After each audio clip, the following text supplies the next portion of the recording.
Welcome everyone to the Imaginate channel. Today we're going to be reading along with our book St. Patrick's Day in the Jungle.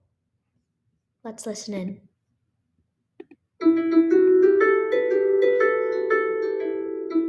Janny Rat lived in the farmhouse in a small hole that opened into the children's room. One afternoon in March, the children looked excited. They were preparing to celebrate St. Patrick's Day. They were busy bringing shoeboxes down from the attic and getting out their art supplies all morning. Janny Rat was hungry.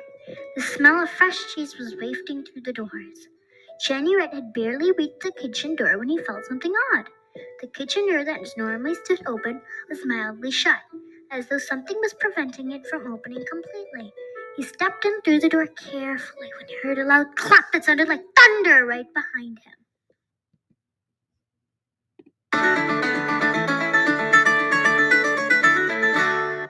Janny Rat jumped so high in fright that he banged his leg against a shelf that stood nearby, knocked into a jar holding spoons, and the spoons fell clattering to the floor, making an even louder noise. Janny Rat could hear his heart thumping, and he could hear the children asking themselves whether they should go see what the noise was about. Janny Rat looked around for a place to hide and saw that the huge thunder-like noise had come from a trap, a large piece of fresh cheese in it. The steel clasp that had released when he opened the door looked tight, and Janny did not want to think about what would have happened if he had been trapped in it. He calmed down for a few minutes, took some cheese, and ran back to his hole. He was sitting and nibbling peacefully at his cheese when he heard the children say that they were making traps for leprechauns for St. Patrick's Day. He did not know who or what leprechauns were, but he felt sad for them all the same. Janny Rat was not feeling kindly towards traps at the minute and decided to take a short nap instead. When he got up, he saw the children had almost finished making the traps.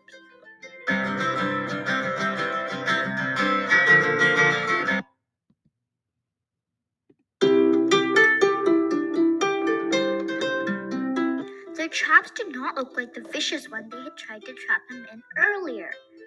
These traps looked pretty. The children had painted shoeboxes green and stuck little shamrocks on them. For extra effects, they had sprinkled green sparkle dust all over the boxes, and the traps were looking quite shiny and inviting.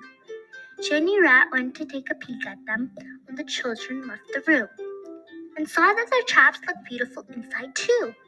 They were clovers, little shiny coins, and beautiful spring flowers taped to the shoeboxes. I hope we get to see a leprechaun this time. I've put my favorite coins from my collection into the box, said the girl, entering the room again. Janny ran back to his hole and thought he would celebrate St. Patrick's Day in the jungle with his friends after all. They could always release the leprechauns if they caught them. That evening, Janny ran to the jungle through a beautiful path behind the farmhouse to meet his friends.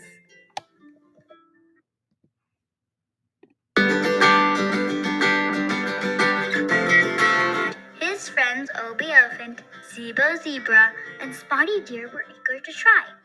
Spotty Deer liked the idea of making the trap. For once it will be made by us and we can keep away from it, can't we? She said happily.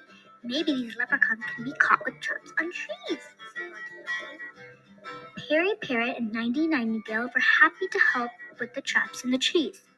Make sure there's nothing to hurt them in the traps, said Janny Rat, and set out to make his own trap near Luda Lake. The animals were busy making their own traps and scurried up and down, carrying grass or digging holes under bushes.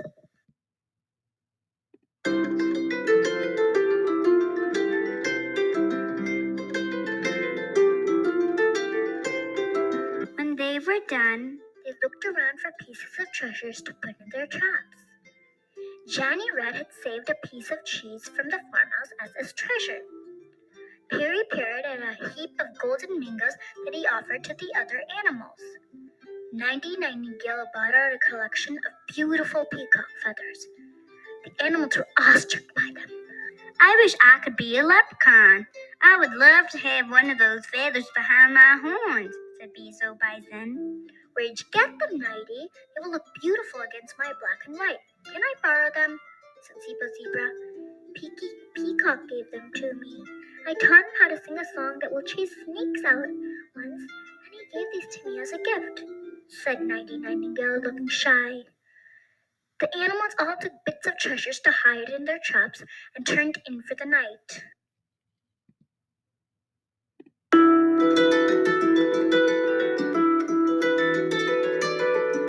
St. Patrick's Day dawned bright and beautiful. Janny Rat peeked out of his hole and saw that the children's trap had been thrown aside by leprechauns. Their room was a mess. Janny Rat was tingling with excitement. He was waiting to see what had happened to his trap in the forest and ran out to see. He had barely reached the clearing near Luda Lake when he knew that something must have happened here too. There was a huge commotion. Janny Rat ran to the thicket of trees near the clearing to see what had happened. Opie Elephant was standing there looking upset and saying, "How was I to know that you two would come and follow my trap before the leprechauns?" Janny Rat could not help laughing. There was a large hole dug by Opie Elephant. Spotty Deer and Beetle Bison had fallen into it. The large leaves that had been used to cover the traps were lying squashed at the bottom of the trap, and Spotty Deer was near tears. Beetle Bison was angrier than he had ever seen him. Dun, dun, dun.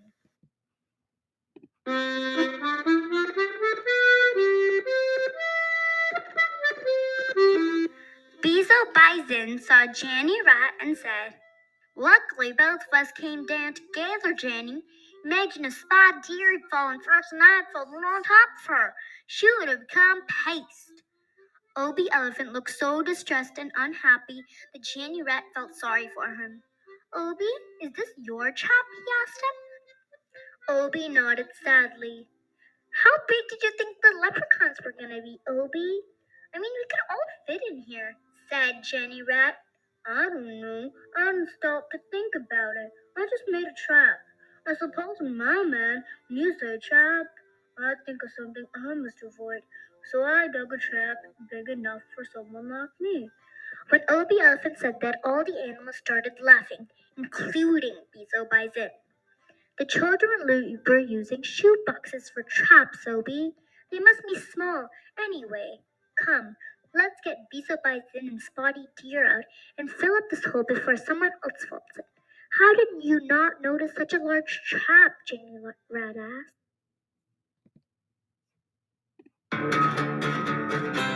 Spotty Deer said she would show him how they did not notice the trap, and when she got out, she did. The leaves made such an excellent cover that no one could see the trap. Just then they heard a small growl, and Zebra came running into view. "Tango Tiger is up and about! Run, everybody, run!" Opie Elephant caught just in time before he went skidding into the trap. All the animals ran out of the area as fast as they could. A minute later, they heard a crash and a roar loud enough to curdle their blood. "Oh no, I think poor Tango Tiger fell into the trap this time," said Opie Elephant. Zebra was not pleased. "Poor Tango Tiger! Serves him right if you ask me, charging after me like that first thing in the morning." The animals laughed. "I have an idea. Why not playing something fun like hide and seek without having to worry about Tango Tiger springing up on us from behind the bushes?" "It is a lovely sunny morning," said Spotty Deer. It was a wonderful idea, and all the animals were happy to play.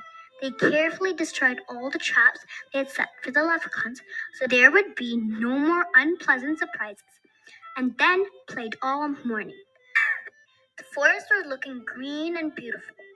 Every bush seemed to radiate with the rays of the sun when a mild drizzle started. The animals did not worry about the rain, continued playing. Opie Elephant first noticed the rainbow. He was so excited he forgot he was hiding behind a large tree and trumpeted loudly.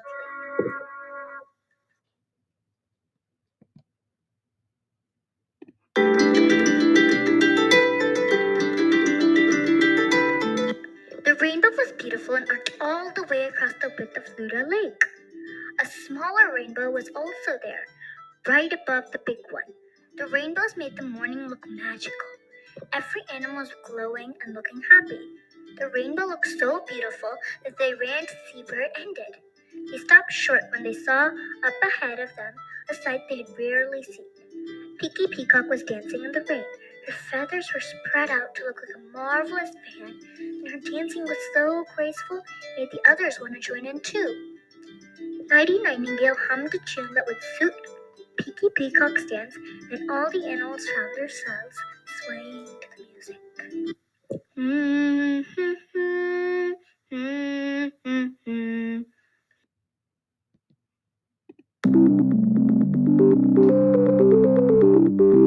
It was a magical morning, and the animals were all silent when the dance ended. Nobody wanted to stop dancing. Obie Elephant broke the silence and said, "Happy St. Patrick's Day, everyone! I loved playing and dancing with you all. Thank you, Peaky. You really made the day." Peaky Peacock beamed happily and gave all the animals a gift, one of her beautiful feathers. "St. Patrick's Day sure brings luck. Maybe next year we'll even trap leprechauns," said Bezo Bison, tucking the feathers between his horns. "Happy St. Patrick's Day, everyone!" Thank you for listening to St. Patrick's Day in the Jungle, our very own book.